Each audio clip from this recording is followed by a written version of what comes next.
Olá, prezados estudantes. Nós estamos aí construindo a nossa segunda microaula. Sejam todos e todas bem-vindas. Essa microaula ela está baseada ali na unidade 2 e nós vamos percorrer um pequeno caminho aprofundando sobre o behaviorismo, a corrente behaviorista, que é muito importante para o nosso conhecimento, onde eu vou buscar contextualizar o behaviorismo, né, também na nossa atualidade. Então, vamos lá ao nosso giro da nossa microaula.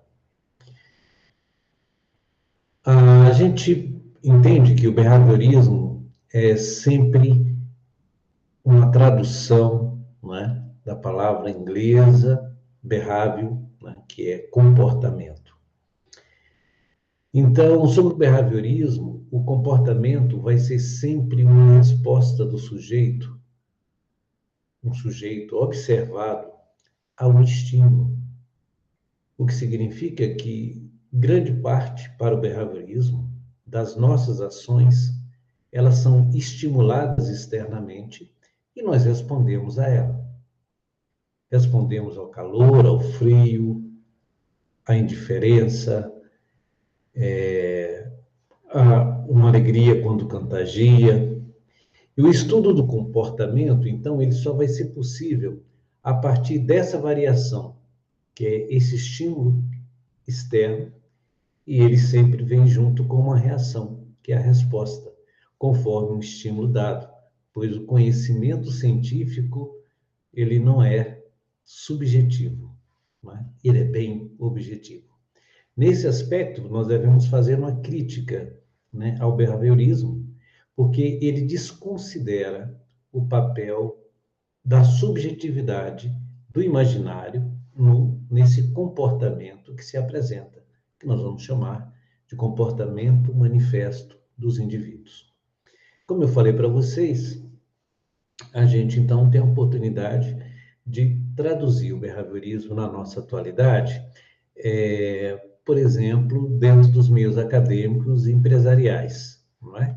Então, por exemplo, nós podemos dizer, né, nós temos aí o behaviorismo clássico e o behaviorismo radical, né? E o behaviorismo clássico, estou dando exemplo aí da Nescau, né, que é uma marca, todo mundo sabe que é um achocolatado, né, mas que as pessoas não vão buscar o achocolatado, já pedem, eu quero uma Nescau. Né? Então, o clássico é quando as marcas associam determinado produto a seu nome. Isso é visto principalmente aí dentro da indústria alimentícia, maisena, né, por aí vai.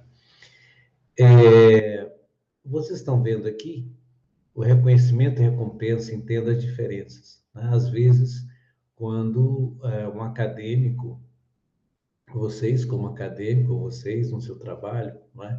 Conforme a produção, vocês têm um reconhecimento e têm a recompensa. Então, dentro do behaviorismo radical, ele é visto, né, dentro de empresas ou até dentro mesmo do mundo acadêmico, da escola, né? As pessoas, conforme o comportamento que elas emitirem, elas são reforçadas positivamente, não é? Para que elas mantenham sempre aquele comportamento de proatividade. Então, esse aspecto, né, dessa teoria ser maleável, né, porque ela une várias teorias da psicologia, a gente vai entender que o behaviorismo, tanto radical quanto clássico, são utilizados hoje na nossa vida cotidiana. Mas isso vem de muito tempo, né? Nós devemos considerar a importância do Skinner, Bauhaus Skinner, né? Ivan Pavlov, né? Quando eles começaram a falar sobre a questão do condicionamento. Então, eles dividiram o condicionamento clássico operante, que dizem a respeito ao desenvolvimento de duas abordagens diferentes do behaviorismo, que a gente vai ver, e ambos explicam a partir da compreensão sobre o comportamento, como se dá essa aprendizagem, quando é que a partir do momento que eu sou estimulado externamente a ter um determinado comportamento e esse comportamento, se ele é sinalizado, se ele é recompensado, se ele é reforçado positivamente, eu tenho a tendência de manter sempre esse comportamento. Então, essas duas abordagens do processo de condicionamento, elas foram desenvolvidas por essa dupla, Pavlov e Skinner. Então, o que que nós temos no behaviorismo? Então, mais uma vez, reforçando, behaviorismo significa comportamentalismo. Então, é uma área da psicologia que vai estudar o comportamento, tem como objetivo de estudo o comportamento. Então, nós temos o condicionamento clássico, que nós vamos ver, ele está ligado a um estímulo neutro, não é? Depois nós temos um estímulo não condicionado e gerando um outro estímulo condicionado. Então, isso foi criado por Pavlov. Nós vamos ver como é que ele fez essa experiência. Por outro lado, nós temos o condicionamento operante, já pensado pelo Skinner, não é? Então, que ele é representado por essa relação RS, quer dizer, resposta, né, dada por um estímulo. Então, uma resposta, ela leva a um estímulo. Ora, então, se eu estou com blusa de frio, porque eu fui estimulado, não é, sensorialmente, a sentir que a temperatura está baixa, não é? Então, olha que coisa interessante, né? Então, nós temos aí uma resposta do nosso comportamento a um estímulo ambiental. Então, aqui está um exemplo, né, do Pavlov, como eu falei para vocês, nós temos aqui um cachorro, não é? E uma vasilha com comida, com ração, né? Então, a comida está lá e o cachorro, quando, né, observa a comida, ele começa a salivar naturalmente. Então, a comida é um estímulo não condicionado. Está lá, né? A ração está lá, né? E ele, só ao olhar a ração, ele começa, então, a salivar. Também é dele. Ninguém falou assim, agora você vai ter fome, né?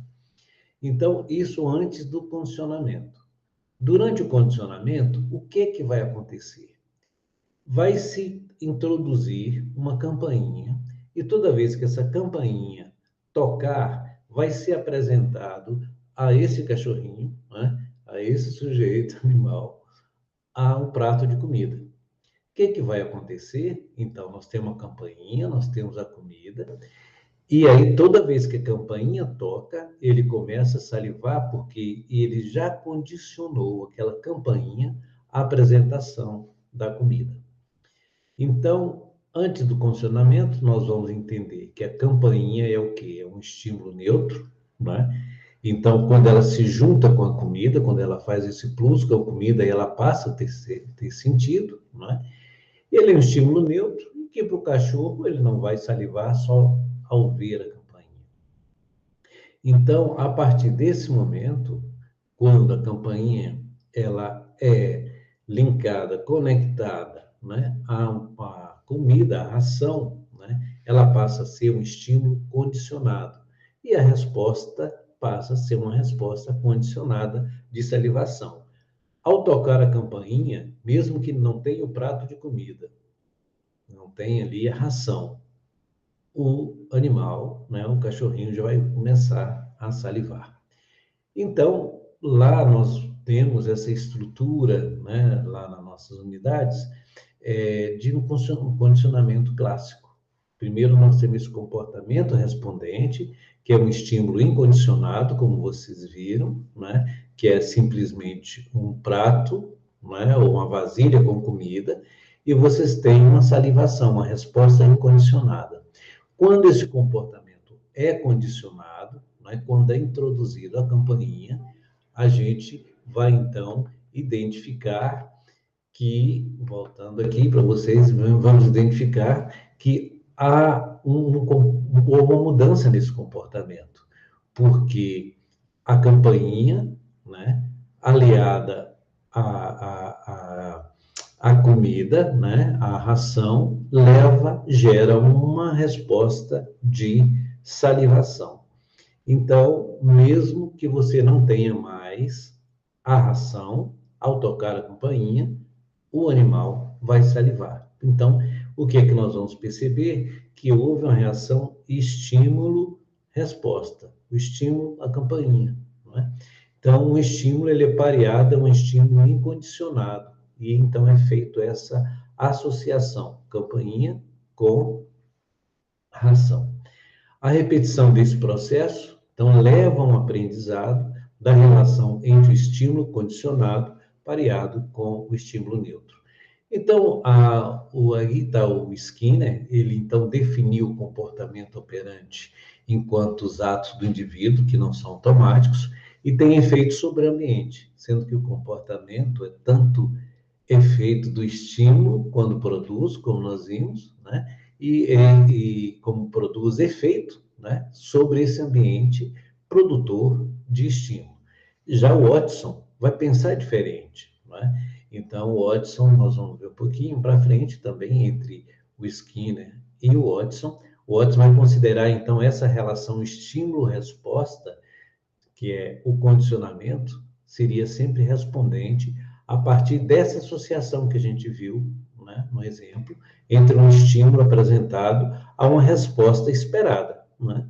Então, sempre que tocar a campainha, o animal vai salivar, porque ele foi condicionado ao ver que a campainha sempre tocava quando tinha ali um prato de ração. Segundo Skinner, os principais problemas que nós enfrentamos no mundo só poderão ser resolvidos melhorando a nossa compreensão do comportamento humano. Então, John Watson e Skinner abordam, né, essa modulação, essa possibilidade de modulação, de controlar o comportamento humano a partir daquilo que eles vão chamar de reforço. Então, o behaviorismo, como nós falamos para vocês desde o início, é uma análise do comportamento humano. Nós vamos perceber que a contribuição do John Watson, né, vai discutir um behaviorismo metodológico, aquele em que o comportamento é respondente, e vamos perceber no Skinner, né, um outro comportamento, o comportamento operante. Não é? Então, a análise comportamental, ela tem sempre origem, segundo um trabalho desenvolvido por Skinner, nesse processo de medir esse comportamento e como obter um resultado disso, não é? Sempre como um sujeito único. Utiliza sempre um sujeito único. Esse sujeito, então, é submetido ao estímulo, né, para que ele possa responder, né, ter um comportamento respondente, um comportamento mediante a essa estimulação externa. Então, essa é uma das respostas, né, que vocês devem dar ao exercício. Né? Então, para a realização da análise comportamental, tem que haver um sujeito único, um único sujeito que é submetido a essas estimulações, né, do meio, né, para ele que possa responder. Ou responder de uma forma em que o comportamento dele passa a se repetir com eficácia, ou, pelo contrário, não tem uma experiência muito boa, ele passa a ter um comportamento de negação, né? Passa a evitar. Então, um estímulo tanto pode ser positivo quanto negativo, né? Então, o condicionamento operante, ele vai considerar que o comportamento ele é sustentado por essas duas possibilidades, uma tendência de aumentar a probabilidade de repetir esse comportamento, que é um estímulo positivo, não é? E tem um estímulo negativo, né? Que é a tendência daquele comportamento não mais se perpetuar, não é? Ou continuar, porque foi uma estimulação que, por exemplo, ele ia, não é? Na hora que ele aproximava, vamos supor aqui, na hora que o animal aproximava da comida, ele tinha um choque. Não é? Então, era uma estimulação negativa. Não é? Então, ele já passa a não mais aproximar da comida, porque naquele momento era positivo. Batia um sinal, né? Batia a campainha, aparecia a comida, ele salivava. A partir de agora, quando ele vivencia esse processo, se aproxima e tem um choque, ele tem uma estimulação negativa. Então, o condicionamento operante, minha gente, ela passa por esses três linhagens, não é? Que primeiro é o estímulo, a resposta e a consequência. A consequência é a repetição ou não. Se for positivo, eu mantenho sempre uma resposta àquele estímulo que é positivo. Se foi um estímulo que foi negativo, não é? Eu então tenho outro tipo de resposta que não a resposta, às vezes, esperadas. Nós então vamos entender, não é, que às vezes, para um estímulo negativo, você vai ter um comportamento de esquiva, uma esquiva. Você vai fugir. Você não vai mais, no caso que eu falei do choque, por exemplo, não vai mais aproximar daquele alimento quando toca lá a campainha, porque, né, houve ali uma estimulação negativa. Um exemplo, né, muito conhecido, né, até citado pelo Skinner, quando o professor ele não faz uma boa avaliação do aluno, né? E ele não avalia o aluno considerando porque esse aluno está muito inconstante em sala de aula, fala muito em sala de aula, então ele pune o aluno por estar conversando, né? E a partir daí, esse aluno, então, ele passa a associar que falar fora da aula, do horário da aula, não é? Tem como consequência ser reconhecido. Mas falar dentro da aula que o professor está expondo, né, você vai ser punido com avaliação. Né? Então, você altera, né, o seu comportamento. Essa, então, era a proposta da gente conversar hoje, de forma rapidamente, e espero que tenham gostado desse giro, né, a isso, na unidade 2, sobre o behaviorismo. Um grande abraço e até o nosso próximo encontro.